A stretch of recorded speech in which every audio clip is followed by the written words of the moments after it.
air fryer for Christmas, or you decided to purchase one lately and then decided to use it during our stay at home. So I've been doing that and experimenting with different meals and trying different things with it.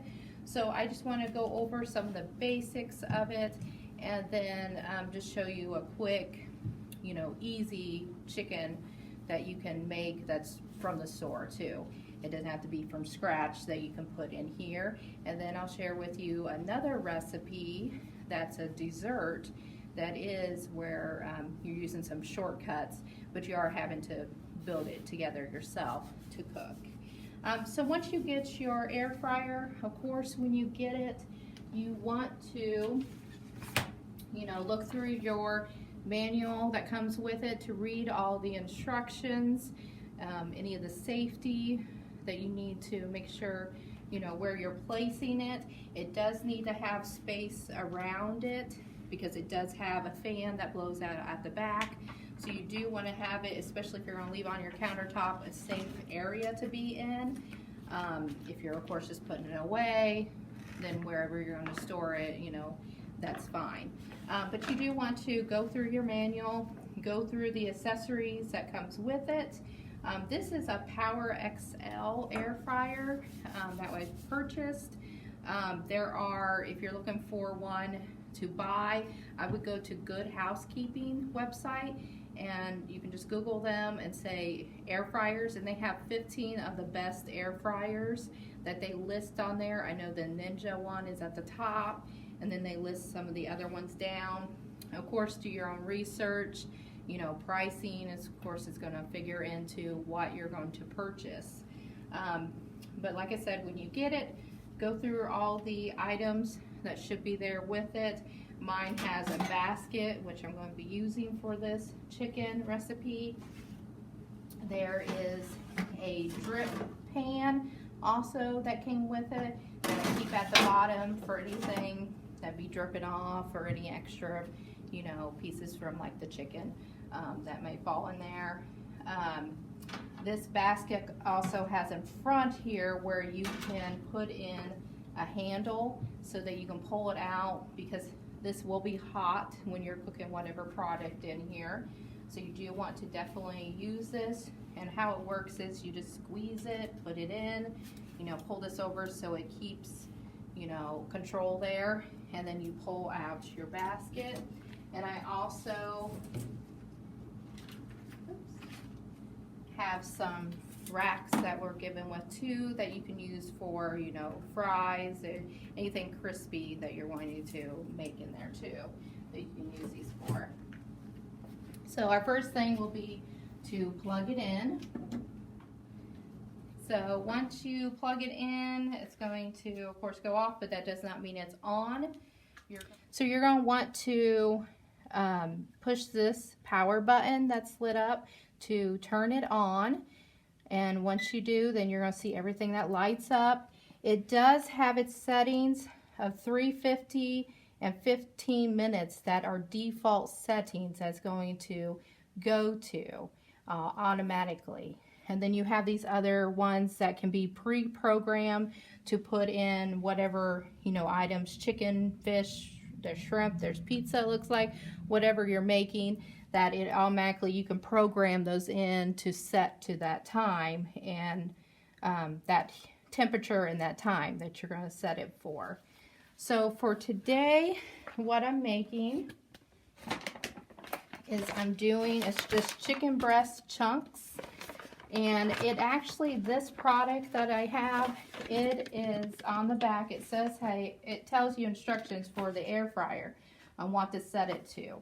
So since it is a different temp, what I'm going to do is push the minus to get it down to the 350 that I'm going to set this for. And then it calls.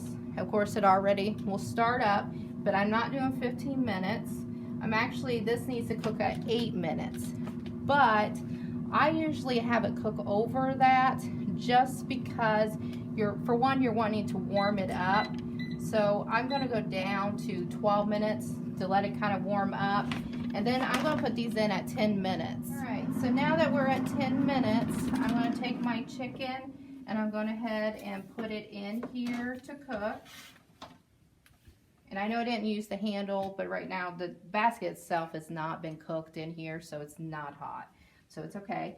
So once I put it in there, of course everything stops, but when you close the door, it all will start again and start cooking. Now there is a light that you can turn on and you can see. You just push this little light button and then it turns on that light so you can kind of look in there and just see how everything's cooking. I will have this cook for at least till 5 minutes is left, and then I'm going to open it up and I'm going to shift things around. I have a spoon, I'm going to flip some of the chicken over, and that's just so it can cook evenly and the air can flow around to everything. And we're just going to let it cook, and then we're going to check it in a little bit at 5 minutes. Okay, so now we are at that 5-minute mark, so I'm going to open and just bring this out a little bit so that I can flip some of the chicken. I'm just going to stir them around, and that's just like I said to kind of make sure everything's cooking evenly in here. So I'm just mixing them around, and then I'm just putting it right back in there. I'm squeezing these to pull them off, and then I'm closing the door and letting it cook the rest of the way now. Alright, so we're at a minute now until it's done. I have already checked the temperature of the meat to make sure it's getting where it needs to be, which is 165. It needs to be over to where it's safe to eat. If you don't know those numbers, the bag, of course, that for the chicken bites actually stated that on there, so you don't have to know. Some of your packages like that you'll purchase will tell you what the internal temperature of your meat should be. So this is going to be cooling down in a bit. What's going to happen is once it ends, this will all shut off, and you're going to still hear the fan running for at least 20 seconds because it's trying to cool the whole machine down. So you can see it says off. Now it's going into that where the fan is a little bit louder, but it's cooling the machine down. Now, one thing I do want to mention is this is, these features are for this type of machine. Whatever other machine that you may get, of course, it's going to be different than this. It's all going to kind of run about the same way, but you're still going to have your own different features, your own basket, or it could be a whole basket that has a handle that you just pull out. It may not look like this. It's kind of like an oven and everything. So you may have a whole different setup. You still should get your owner or your manual that comes with it and review everything on it, all the safety features, and go through that to make sure, of course, you're doing what's safe for machine, you're cleaning it up right and everything. So I'm going to open this up, and I'm going to use these to grab out the basket. All right, and then here's my tray of chicken that's done, and then it's finished. So when you are completed with your cooking, this you need to let cool down before you touch any of it. Read your directions, make sure it's dishwasher safe if you are going to use that. I've been hand washing all this because it's pretty simple to clean up. So there's not much to it, but you do want to make sure this sets, it cools off before you touch it again, especially if you're going on to another food item, depending on what it is. You may want to clean this up a little bit before you switch out and go to another food that you're cooking with it. Make sure to like this video, to go subscribe to our YouTube page, check out our other videos. I know we'll have some story times coming up. We'll have more cooking videos, more how-tos, especially about our resources that we have. We are open right now for limited hours. Go to our website so you can see those actual hours. We are continuing curbside, so if you are not wanting to come in right now, you could still do curbside. Make sure to follow us on Facebook for some more announcements.